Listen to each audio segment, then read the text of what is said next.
공주 태화산에 실록의 잔치가 시작되는 계절, 여름이 왔습니다.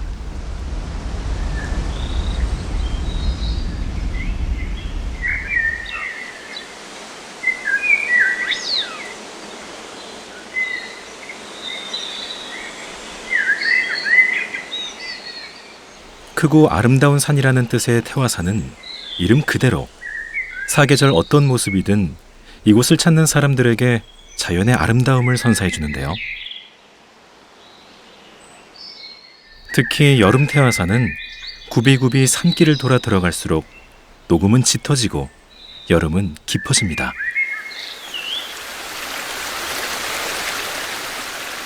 봄에는 태화산 마곡사에 가라는 뜻의 춘마곡이라는 말이 있어 계절을 놓친 것 아닐까 내심 염려했는데 도리어 봄에는 보지 못했을 풍요로운 계곡물과 생기 넘치는 녹음의 잔치를 만났습니다.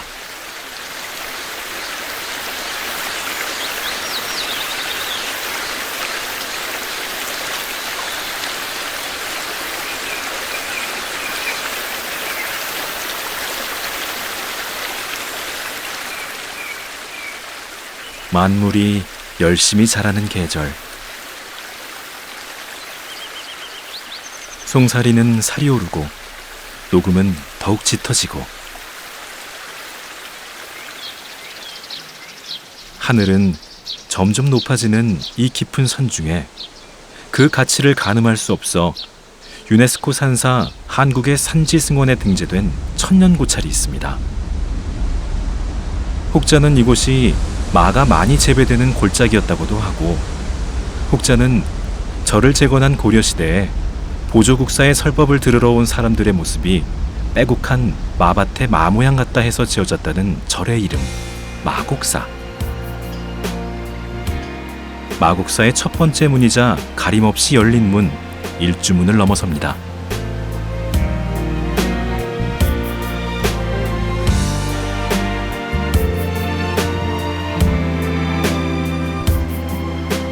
천년의 숨결을 느끼기 위해 여행하면서 사찰에서 느끼는 감동 중 하나는 걸음을 가로막는 걸림이 없고 닫혀진 문이 없다는 것입니다.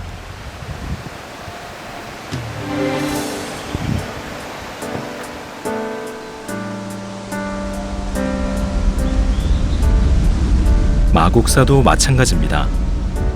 백제모왕 때인 640년에 신라의 고승 자장율사가 지었다는 대사찰이니 지킬 것도 감출 것도 많지 않았을까 싶은데 누구나 들어오라는 듯 언제나 상관없다는 듯 가리는 것 없이 열려 있어 더 자신감 넘쳐 보인달까요?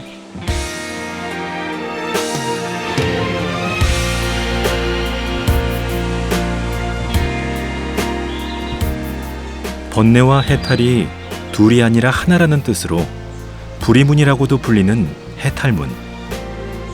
대부분의 절에서 해탈문은 절의 본당으로 들어가는 마지막 관문인데 마곡사에는 일주문 다음 바로 만나게 배치되어 있습니다.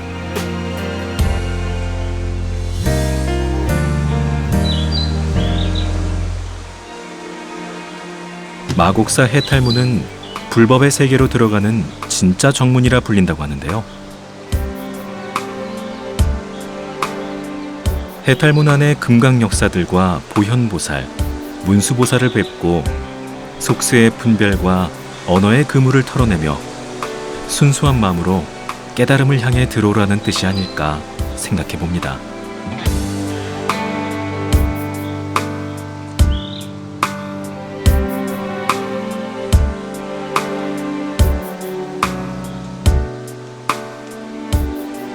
다른 절들과 달리 해탈문의 순서를 뒤바꾼 과감함이 마곡사를 더 흥미롭게 합니다.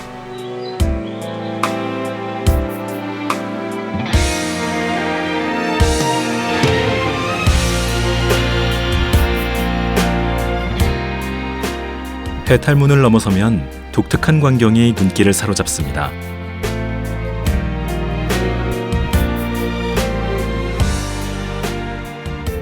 땅에서 자란 새싹들처럼 보이는 작은 돌탑들. 이름 모를 수많은 이들이 쌓았을 이 작은 돌탑들에는 어떤 염원이 담겨 있을까요? 해탈문을 넘어섰으니 이곳에 속세의 번뇌와 분별을 쏟아놓고 절마당으로 향한 것은 아닐까요? 해탈문을 지나 걷다 보면 깨달음으로 향하는 첫 관문인 천왕문을 만납니다.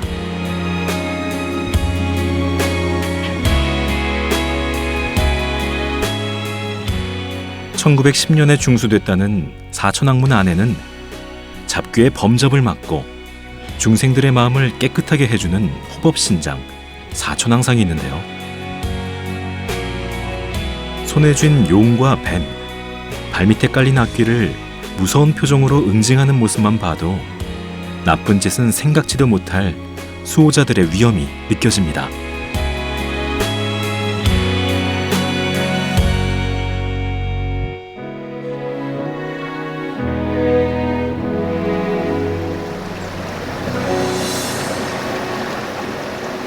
이미 해탈문과 사천왕문을 지나온 이곳은 어느 곳이나 불국토, 극락이겠죠.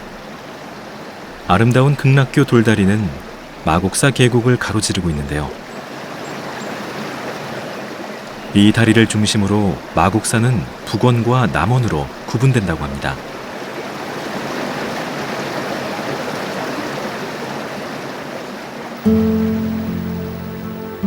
마곡사의 중심은 북쪽 전각들이 있는 북원으로 이어집니다. 한 발 한 발 극락교를 건너 북쪽으로 향할수록 짙어지는 녹색 풍경. 이 어디쯤에선가 극락을 엿볼 수 있을까 생각하는 찰나 녹음 속에서 극락에 대한 미심쩍음마저 허물어지게 만드는 이색적인 풍경을 마주하게 되는데요.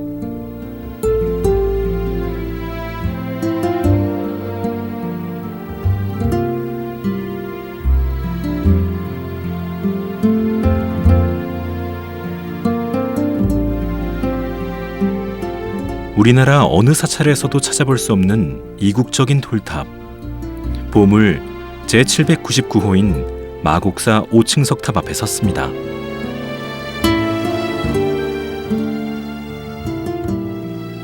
고려 후기 원나라 라마교의 영향으로 만들어져 청동도금된 탑의 상륜부가 정말 아름다운데요.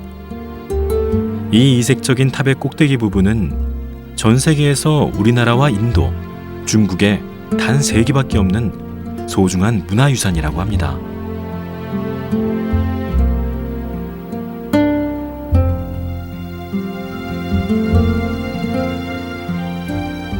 고려시대에 만들어질 때만 해도 5개의 지붕 4귀퉁이에 모두 풍경이 달려 있었을 것으로 추정된다는 5층 석탑. 지금은 맨 꼭대기 5층에 1개의 풍경이 남아있어 아쉬움을 더하는데요. 그 아쉬움을 채워주는 것은 1000년이 지났지만 선명하게 남아있는 아름다운 부처님 조각입니다. 탑의 몸돌 사면에 새긴 소박하면서도 화려하고 단아하면서도 생동감 있는 조각은 마치 붓으로 그려놓은 그림을 보는 듯한데요.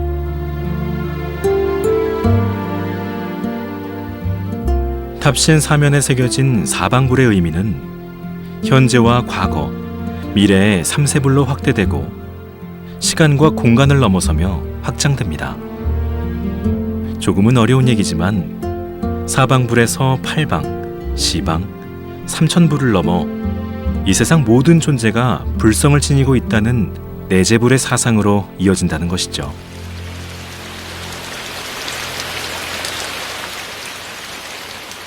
마곡사 불국토가 시원하게 졌습니다.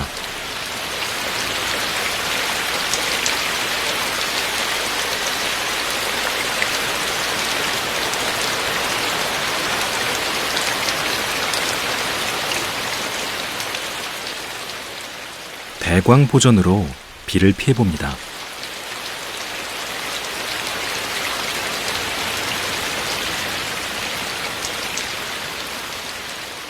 마곡사 대광보전은 1788년에 중창했다고 하니 좋기 230년이 넘은 전각의 꽃살무는 빛바랜 그대로 아름답습니다. 비가 오면 습기를 머금고 해가 뜨면 마르기를 반복하며 세월이 만들어낸 나뭇결. 문마다 다른 문양의 꽃살은 병풍처럼 대광보전을 두른 하나의 예술작품 같아 보였는데요.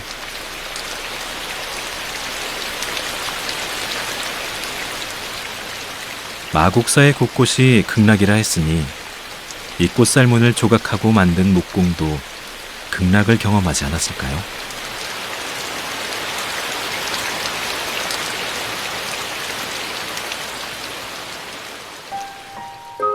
대광보전 안에는 비로자나불이 서쪽에서 동쪽을 바라보며 앉아 있습니다.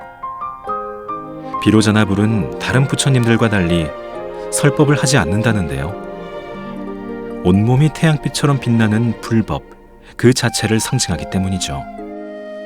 오른손 검지가 왼손 검지를 덮고 있는 지곤이는 일체의 번뇌를 없애고 부처의 지혜를 얻으라는 뜻이라고 합니다.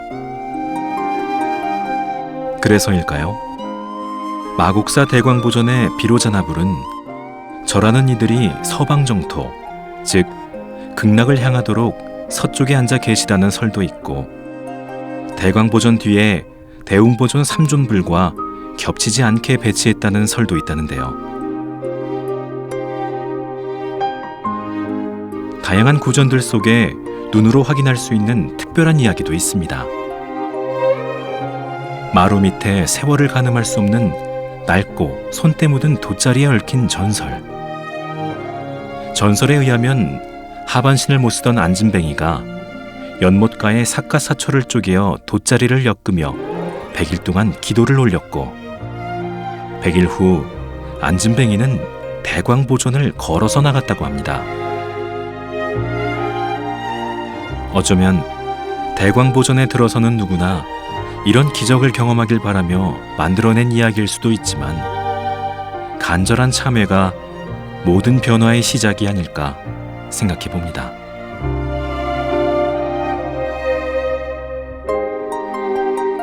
대광보전 측면에는 특별하고 재미있는 그림들이 그려져 있습니다. 신선을 그린 그림인데요. 신선은 불교와 교리가 맞지 않는 도교의 인물들이죠.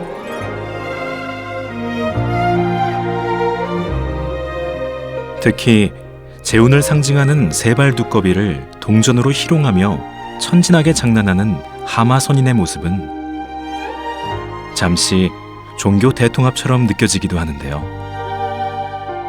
대광보전 안에 신선들의 다양한 모습과 불교 고사의 인물들을 그려넣은 이유가 있습니다. 이 공간에 들어온 누구나 종교를 떠나 서로를 수용하면서 더 깊은 깨달음의 세계, 극락의 세계로 나아가자는 뜻이라고 합니다.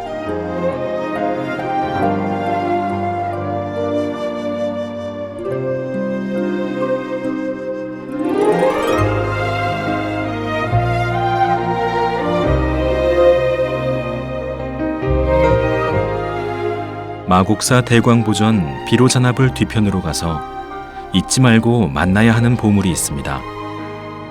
백의 수월관음도인데요. 18세기 후반에 조성된 것으로 추정되는 이 그림은 가로 2m, 세로 4m로 후불벽에 한지를 붙여 그린 그림입니다.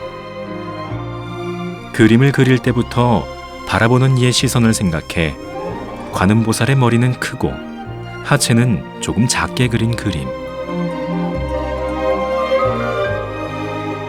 깨달음을 얻기 위해 길을 떠난 선제동자가 수월관음보살을 만나는 그 현장에 있는 것처럼 느껴지는 것은 저만의 착각일까요? 거대한 수월관음보살 앞에서 자연스럽게 겸손해지는 느낌입니다. 어두운 후불벽 뒤에서도 관세음보살은 자신을 찾아오는 이들을 위해 귀를 열고 그들의 염원을 듣고 있는 것만 같습니다.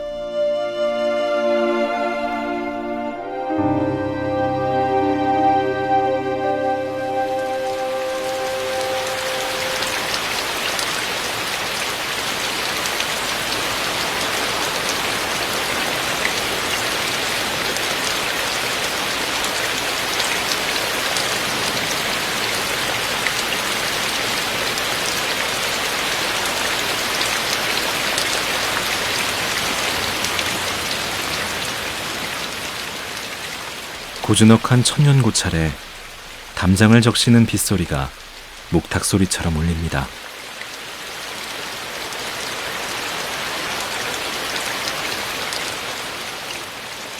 내가 쌓아 올린 돌탑이 바람에, 비에 쓰러질까 걱정하던 마음도 어느덧 내려놓습니다.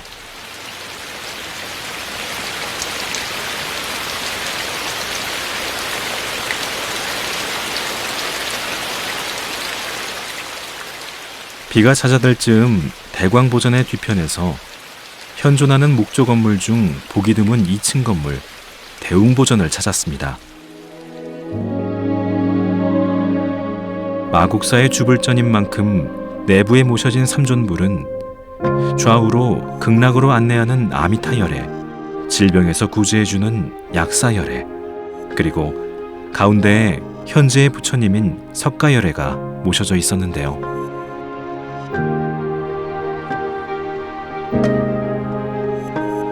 외부에서는 2층으로 보이지만 내부에서는 천장이 높은 1층의 건물이라 햇빛이 환하게 들어오는 자연채광 효과로 석가모니불의 위엄과 기품이 느껴진다고 합니다.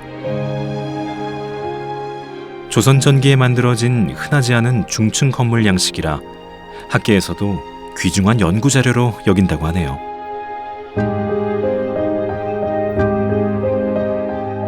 학계의 전문가가 아니어도 대웅보전을 찾는 사람들에게 소중한 것이 있습니다.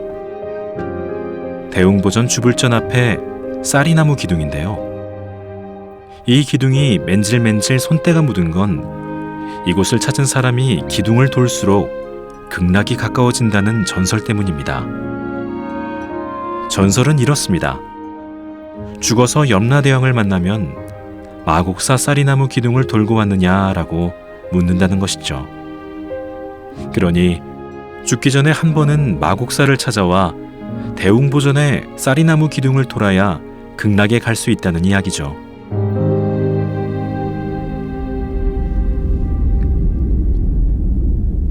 마곡사의 전설들은 누구나 한 번쯤 마곡사를 찾아가고 싶게 만드는 힘이 있는 것 같습니다.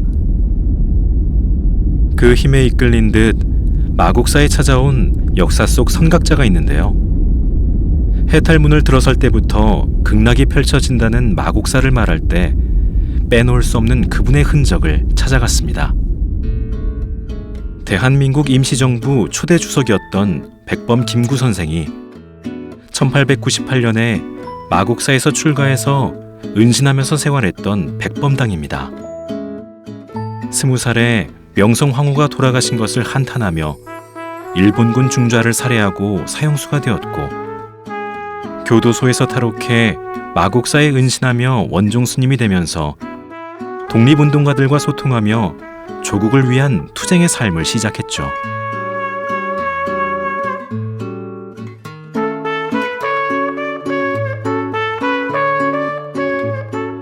백범 선생은 마곡사를 떠난 지 50년 만에 돌아와 감개무량함을 느끼며 이 향나무를 심었다고 합니다.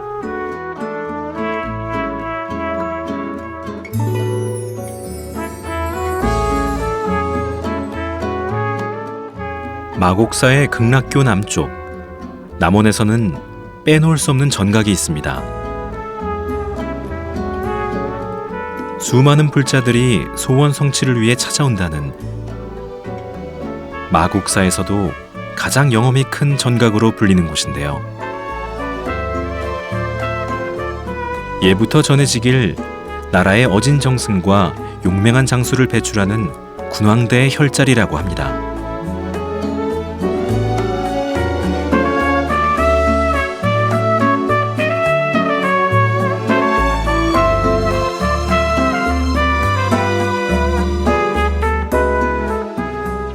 마곡사 영산전은 현재 남아있는 마곡사 건물 중에 가장 오래된 건물입니다. 지금은 보물 제800호로 지정되어 있는데요.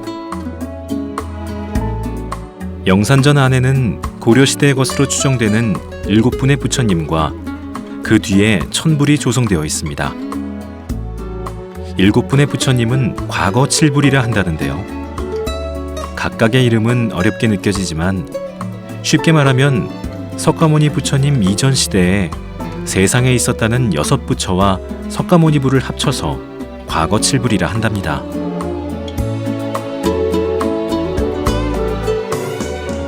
영산전에 앉아 천분의 부처님들 얼굴을 들여다보니 같은 얼굴이 하나도 없습니다. 천부를 보다 보면 미래에 내가 만날 사람들의 얼굴도 보인다는데, 그만큼 많은 부처님의 얼굴이 모든 사람의 얼굴에 있다는 뜻이 아닐까. 천불전의 부처님들을 보며 생각에 잠겼습니다.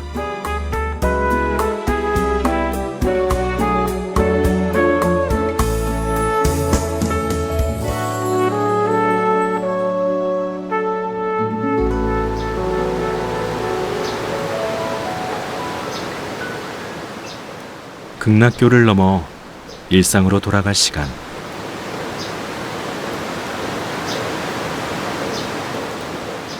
마곡사 해탈문을 들어서서 극락의 세계로 왔는데, 영산전의 과거 칠불까지 만나고 나니 극락을 떠나는 것이 아쉽지만은 않다는 생각을 감히 가져봅니다.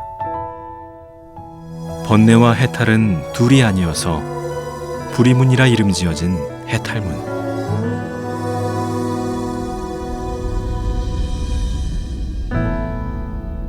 마곡사를 벗어난 저 하늘에도, 여름의 실록에도, 어디에도 없고 어디에도 있는 것, 내가 있는 이 자리가 극락이겠죠.